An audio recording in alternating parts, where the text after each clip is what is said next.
welcome to the Deep Dive.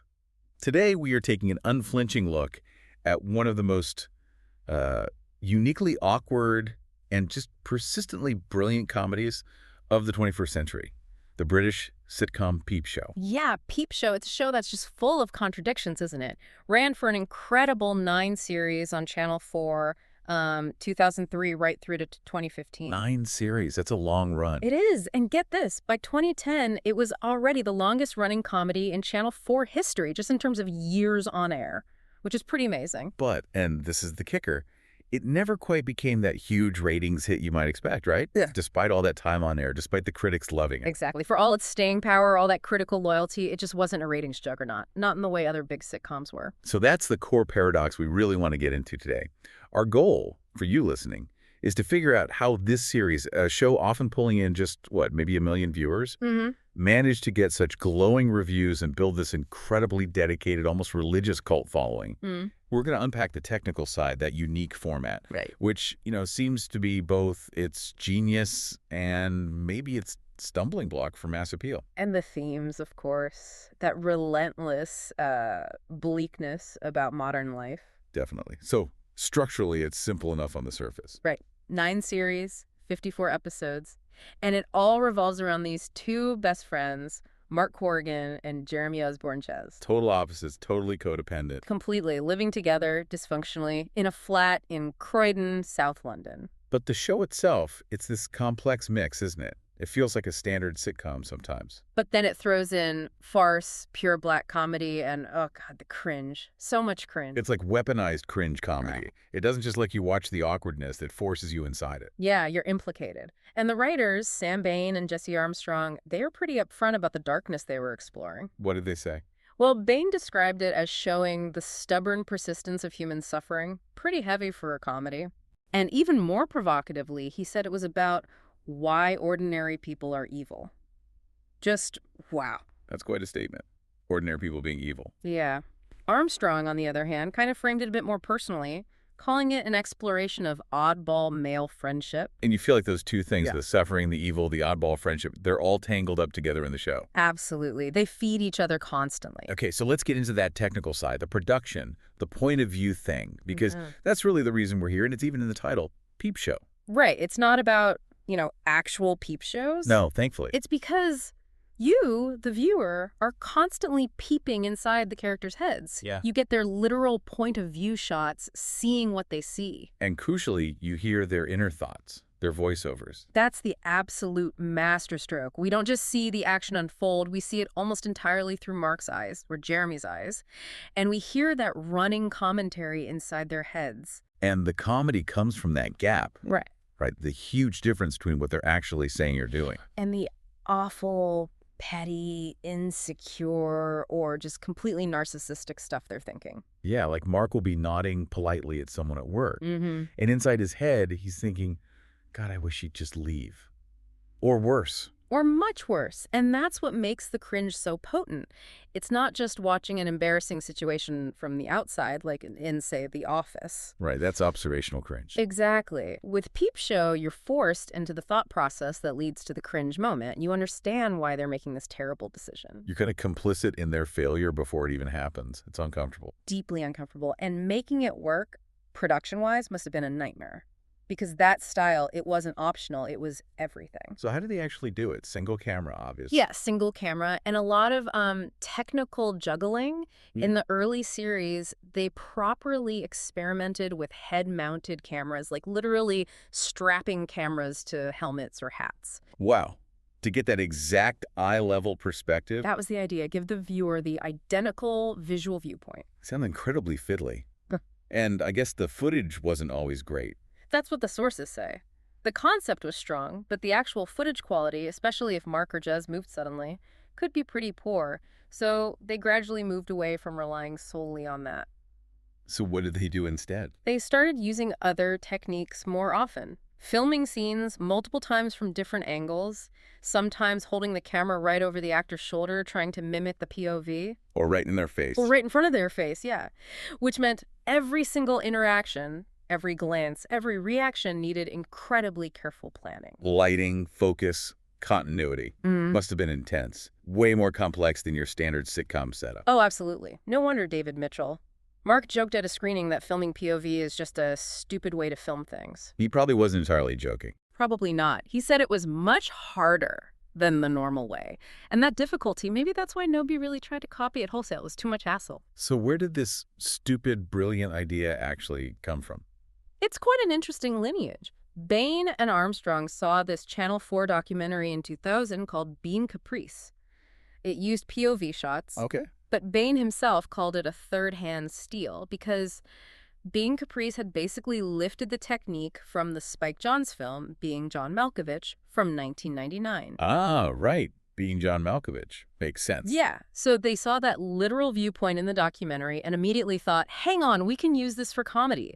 Trap the audience inside someone's head. And the voiceover part, the internal monologue. That apparently came from Woody Allen.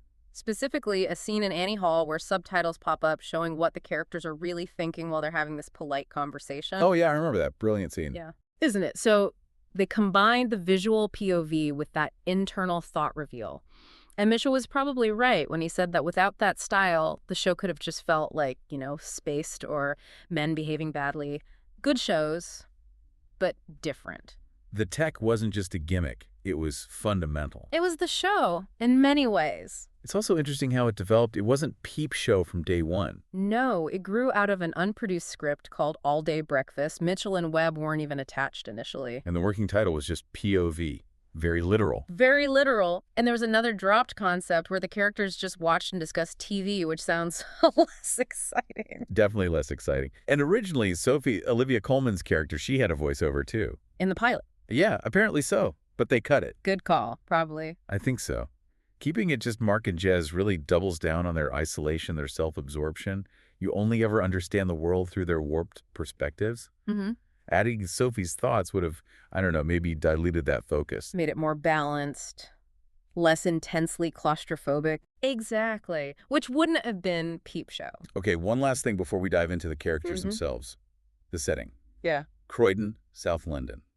Specifically Zodiac Court, a.k.a. Apollo House. That's the nominal setting, yeah. But Jeremy Wooding, the director on the first series, apparently made a conscious effort not to make it feel too specific. How so? He aimed for a kind of Nowheresville and Anywheresville vibe. Like it could be any slightly grim suburban block of flats anywhere. Which kind of fits the theme, right? Generic modern failure. Perfectly. It's the anonymous backdrop for their very specific kind of misery. And the theme tune. We should mention that change, too. Oh, yeah, good point. Everyone knows Flagpole Sitta by Harvey Danger. Iconic. Total earworm. But that only came in for Series 2. The first series used a different track. Pip Pop Plop by Daniel Pemberton. Pip Pop Plop? Doesn't quite have the same ring to it? Not really. Maybe switching to the more upbeat known song was a little nudge towards trying to get more viewers early on before it really found its cult groove. Could be. Okay, let's get into that groove. Let's talk Mark and Jez. Right, so we've got this unique technical setup forcing us inside their heads. Now we need to look at the minds themselves. The voiceovers show us everything. Everything. And what they show is that while Mark and Jez seem like polar opposites on the surface, one's uptight and anxious, the other's laid back and irresponsible. Functionally, they're two halves of the same broken mechanism, completely codependent. They need each other to maintain their own specific brands of dysfunction. Let's break them down. Mark Corrigan, David Mitchell. He's the sensible one, right? Sort of, on paper. He owns the flat. He has the job loan manager at JLB credit. He presents himself as intelligent, tries to be hardworking. But he's riddled with anxiety. Deeply pessimistic, socially just. Painful. Painful is the word. And he has this desperate, lifelong dream of being seen as an intellectual. Morally superior. Reads history books, listens to classical music, judges everyone. But the voiceover. Oh, God, the voiceover. It just reveals this pit of petty resentment and malice, doesn't it? Absolutely. His moral superiority is just a flimsy cover for intense self-interest, cowardice, and just plain meanness. He thinks terrible things about everyone. He's the king of passive aggression. He rarely does anything truly awful, not directly, but he fantasizes about it constantly. And his inaction, his little acts of cowardice and spite, they just slowly poison everything around him. He lets things fester until they explode. Then you've got Jeremy, Jez, Robert Webb. The fun one. The supposed fun one, unemployed, naturally, a self-proclaimed musician destined for fame, obviously, lives in Mark's spare room, pays no rent, contributes nothing. Total work-shy freeloader, as the show puts it. Exactly. And Jez has this veneer of social confidence. He thinks he's cool, desirable, charismatic. But the voiceover again. Yeah. It just exposes him as utterly juvenile, selfish, arrogant, and just as socially inept as Mark, really, just in a different way. He's a narcissist. Totally. Where Mark's failures are often internal, stemming from anxiety and overthinking, Jez's failures are external, driven by pure impulse and vanity. He just does stupid things without a second thought. And they need each other for this to work. Mark needs Jez's chaos to feel superior and justified in his own miserable caution. And Jez absolutely needs Mark's boring stability, the flat, the occasional loan to avoid any semblance of adult responsibility. It's a perfect storm. The self-sustaining failure loop. Couldn't put it better myself. And that loop is constantly fueled and complicated by the supporting cast. They aren't just background characters. They're like catalysts for disaster. Emotional punching bags, almost. Yeah. Or aspirational figures who just highlight Mark and Jez's inadequacy. Exactly. And the prime example of collateral damage has to be Sophie Chapman. Olivia Colman. Oh, Sophie. Her journey is just heartbreaking, isn't it? Starts off as Mark's office crush, his big romantic goal. Becomes his colleague, his fiancée, his wife, his ex-wife, the mother of his child. And her arc is just this slow, tragic decline. Because Mark treats her like an object. Right.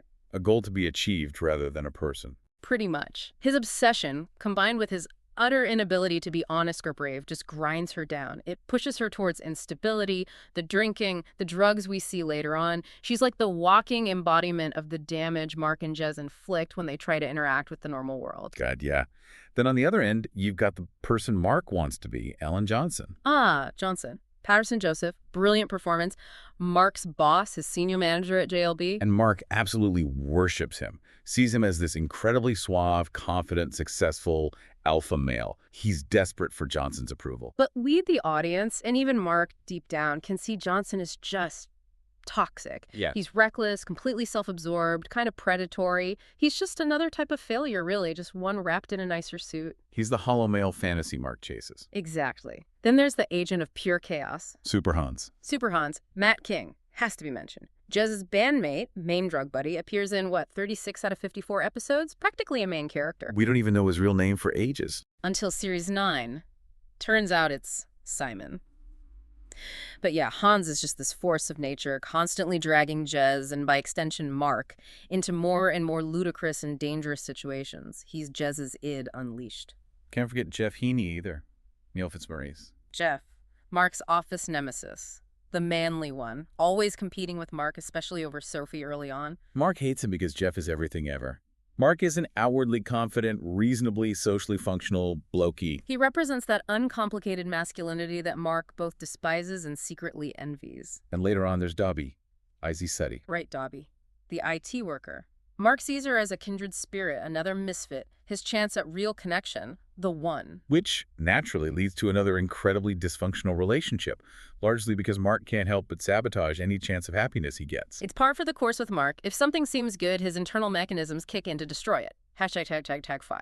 The 9 series of struggle and humiliation series overview highlights. So across these 9 series, it's not really about growth, is it? It feels more like a downward spiral, or maybe running in circles in mud. That's a good way to put it. It's a chronicle of escalating failure. Mark and Jez constantly try to achieve normalcy, love, career, just basic stability. But their inner flaws, the ones we're constantly hearing in the voiceovers, they just guarantee self-destruction, often in the most spectacular public ways. Let's track some of those key moments of self-implosion. The early series really set the pattern. Series 1, you've got Mark's consuming obsession with Sophie. While Jez is chasing their neighbor, Toni. Typical Jez. And we get that early glimpse of Mark's moral slipperiness with the whole teenage goth one-night stand incident. Very awkward. Ends terribly, obviously. Of course. And the series culminates with Mark getting trapped in the engagement. Sophie finds the ring he bought, and he just doesn't have the guts to admit he's already realized he doesn't want to marry her. He just sort of goes along with it. Setting himself up for disaster down the line. That inability to face small awkwardness leads to huge catastrophe later. Textbook Mark. Then Series 2 ups the ante. Jez gets into that bizarre relationship with Nancy, the American free spirit. The one who's supposedly celibate. Supposedly. And Jez, because he can't resist the idea of marrying an attractive American woman, ends up in this sham visa marriage with her. Pure ego and terrible judgment. Meanwhile, Mark tries making a normal friend at work, Daryl. Oh, God, Daryl. And then the voiceover drops the bombshell. Daryl's a neo-Nazi. And Mark's dilemma is just perfect. Is the awkwardness of dumping a Nazi friend worse than the crushing loneliness? For a while, loneliness wins. Until he just can't take the guilt anymore. Classic Mark paralysis. Series 3 is all about the engagement grinding him down. He's so scared after getting mugged, he starts carrying an illegal knife. Which obviously horrifies Sophie when she finds out. Peak Mark cowardice leading to disproportionate reactions. And Jez is being Jez, getting jealous of Big Suze's boyfriend, Stu, leading to that pathetic fight. And trying to run a pub with Super Hans, which involves a magic mushroom party, naturally. Naturally. But the real crux of Series 3 is that proposal trip to the Quantocks. The Quantocks. Mark gets lost on the hills with Jez and has this moment of horrible clarity. He realizes he finds Sophie incredibly annoying. He almost tells her. He almost breaks free. Almost. But he chickens out or gets interrupted, and then she finds the ring anyway, and boom, trapped again. The writers are just relentless in showing how Mark engineers his own misery. Okay, Series 4. This is where things really peak in terms of pure, unadulterated chaos and horror. Oh, Series 4 is legendary. Jez sleeps with Sophie's mom, just because. Because he's Jez. Then Mark tries to escape the wedding by getting a job transfer to India. His big escape plan. And Jez completely screws it up by accidentally killing the dog belonging to the guy Mark needs to impress. Accidentally kills Mummy, the dog. And the cover-up. Oh, God, the cover-up, eating the dog. Jez, in a complete panic, tries to dispose of the cremated remains by... Yeah, eating bits of turkey, pretending it's the dog. Yeah. It's one of the darkest, most infamous moments. Truly shows the depths of his self-preservation and delusion. It's horrifyingly funny. And then the wedding day itself. The climax. The inevitable train wreck. Mark literally hides in the church attic. Yeah, go through with it, but can't admit it. Jez tries to cover, fails spectacularly, gives away their hiding spot. Mark is dragged to the altar. They actually get married. For about 5 minutes. Before Sophie realizes the full extent of how horrible Mark is and runs out demanding an annulment. Finally, a moment of truth, but only because Mark's cowardice reached critical mass. So after that peak, where do they go? Series 5, Mark's back on the hunt for the one. Enter Dobby. Enter Dobby, and Sophie drops the bombshell. She's pregnant. Oh, right, but is it Mark's? Exactly, because Jez, with his impeccable timing, immediately confesses he slept with Sophie around the potential time of conception. Maximum chaos from minimum impulse control. That's Jez. Textbook. Mark also gets a promotion, but it's all overshadowed by the pregnancy drama and his new obsession with Dobby. Jez also briefly joins a cult with Super Hans, as you do. Standard Tuesday for Jez. Series 6, the paternity gets resolved. Yes, Mark is confirmed as the father. Baby Ian arrives. But Jez, still refusing any personal growth, falls head over heels for Elena. Who's already in a serious relationship with Gail. Yep.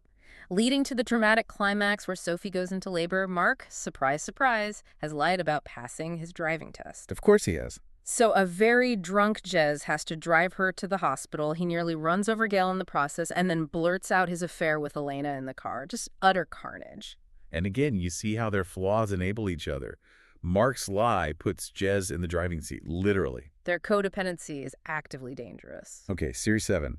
Mark finally gets together with Dobby properly. This should be good for him, right? You'd think, but no. Mark, being Mark, he ruins it. At Christmas dinner with his parents, his social awkwardness is so extreme he pretends Dobby is just a platonic friend. Oh, Mark, no. His dad then humiliates Dobby, she leaves heartbroken, and Mark's response is, well, iconic. He shreds his entire Christmas dinner in the waste disposal. A perfect visual metaphor for his emotional state. Yeah. Just grinding everything good into mush. Pretty much.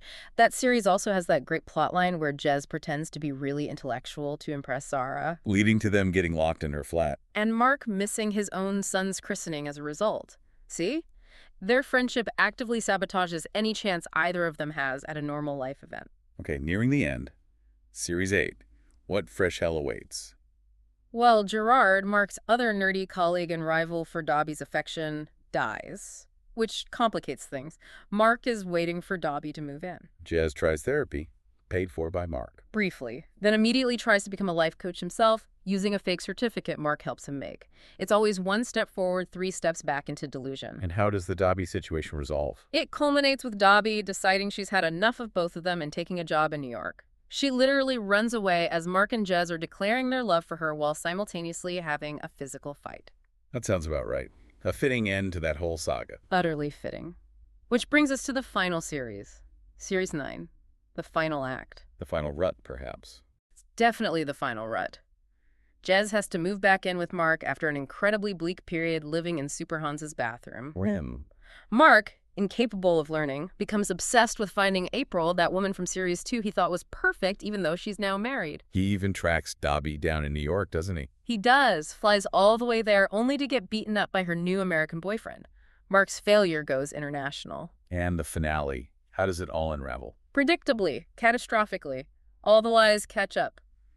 Mark loses his job at JLB finally because of a dodgy loan he approved for Jez using fake ID. Their codependency literally costs him his livelihood. Jez loses his latest partner, Joe. Super Hans's life implodes after he kidnaps April's husband, Don't Ask, and his wife leaves him. So he flees the country to start a moped rental business in Macedonia. Macedonia, okay. A truly Super Hans exit. It had to be somewhere random. And after all that, after 9 years, 54 episodes, countless humiliations, moments of genuine horror, where do Mark and Jez end up? Right back where they started. Exactly. In the flat, on the sofa, watching TV. Trapped. And that final voiceover exchange is just perfect, isn't it? It sums up the entire show. Jez, ever the optimist, or perhaps just deeply deluded, thinks, we love each other, really. While Mark's final thought after everything is just cold, quiet desperation. I simply must get rid of him. The cycle remains unbroken. Failure persists. #V. Critical acclaim versus commercial realities. That theme of persistence, it applies to the show's own life too, doesn't it? The persistence against commercial odds.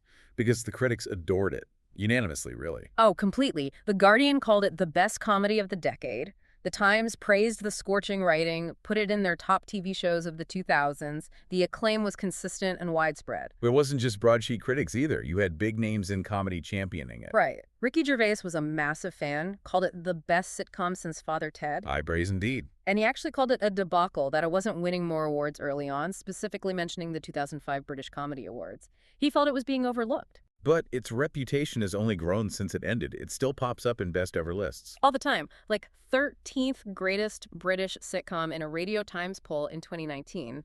The Guardian ranked it the 9th best TV show of the entire 21st century so far. Wow. And the industry did eventually catch on with awards. Yeah, it picked up some big ones. Yeah. The Rose d'Or for Best European Sitcom back in 2004, and the BAFTA for Best Situation Comedy in 2008. Plus, David Mitchell won personally for his performance a couple of times. So, glowing reviews, industry respect, longevity, awards, but the ratings just never matched up. That's the core puzzle. It is. How could something so lauded never garner consistently high viewing figures? It really struggled. Often hovering just over that 1 million view mark, which for Channel 4 even then wasn't huge for a flagship comedy. That is amazing. I read it was genuinely close to being canceled around Series 4. Yeah, the rumors were strong, low ratings were biting, so what saved it? What did save it? It wasn't a sudden surge in viewers? No, it was the DVDs. Its cult following expressed itself through sales.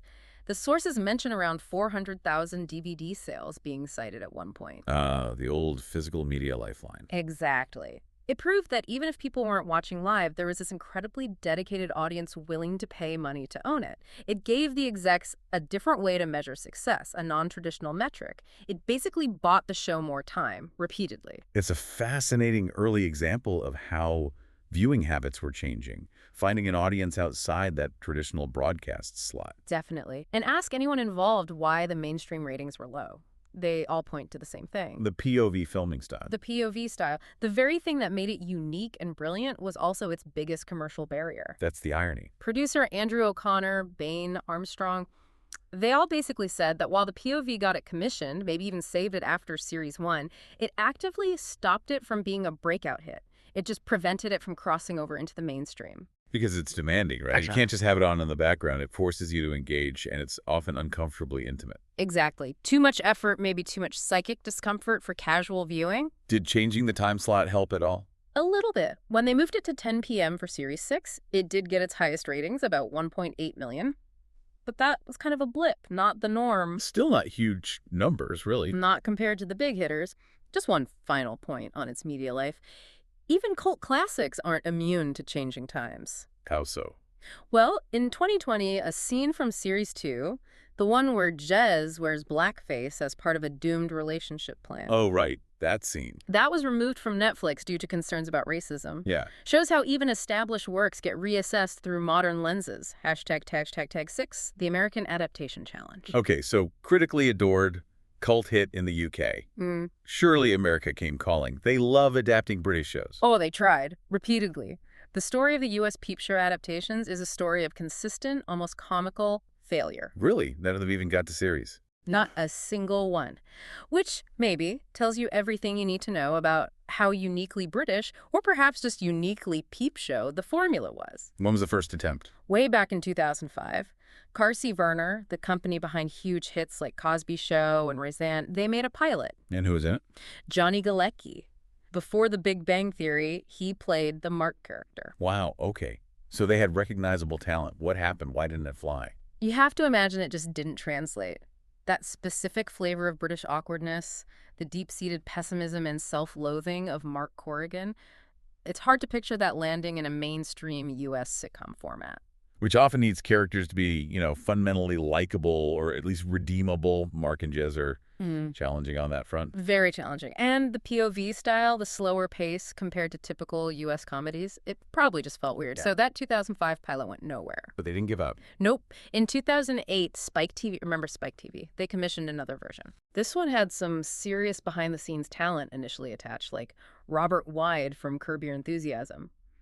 Eventually, Bain and Armstrong themselves were brought in to write it. So the original creators were involved. Still no dice. Still no dice. Never got past the development stage. It just seemed uncrackable. Then silence for a bit. Or more attempts. More attempts. Right. In 2016, Starz had a go. That fizzled out quickly. It felt like the networks just couldn't figure out how to replicate the magic or maybe how to sell Mark's particular brand of miserable inertia to American audiences. Maybe they thought changing the leads might work. Gender swapping it. That was the next phase. In 2019, Sam Bain confirmed they were trying again, this time with FX networks, and the plan was for 2 female leads. Interesting idea. Did that get anywhere? Nope. Failed to materialize like all the others. It's becoming a pattern. A very clear pattern. But the most recent attempt seemed like it might finally break the curse. FX ordered another pilot in 2022, announced in 2023. Also female-led. Yeah, written by Stefani Robinson, who's done great work on things like Atlanta and What We Do in the Shadows. And it starred Minnie Driver and Amanla Jahava. That sounds like a strong team. FX, Robinson, Driver. That feels like it should have worked. You'd think so. There was definitely more buzz around that one. But yeah. Nope. In September 2024, the news came out. FX confirmed it wasn't moving forward either. Wow. So after almost 20 years, multiple networks, big names, different approaches, gender swaps, nothing. Nothing. It's kind of the ultimate proof, isn't it, that the specific chemistry between Mitchell and Webb, the exact tone of that British self-flagellation, and that difficult signature POV style, they were inseparable. You couldn't just transplant it. It really seems like Peep Show is just Peep Show. Unadaptable. #tags is the outro. So, stepping back from it all, this deep dive really highlights a few key things about Peep Show. It's fundamentally about those dark themes, isn't it? That stubborn persistence of suffering, as Bain put it. The sort of everyday, ordinary evil born of cowardice and self-interest. And it channels all of that through this incredibly specific, innovative technical approach.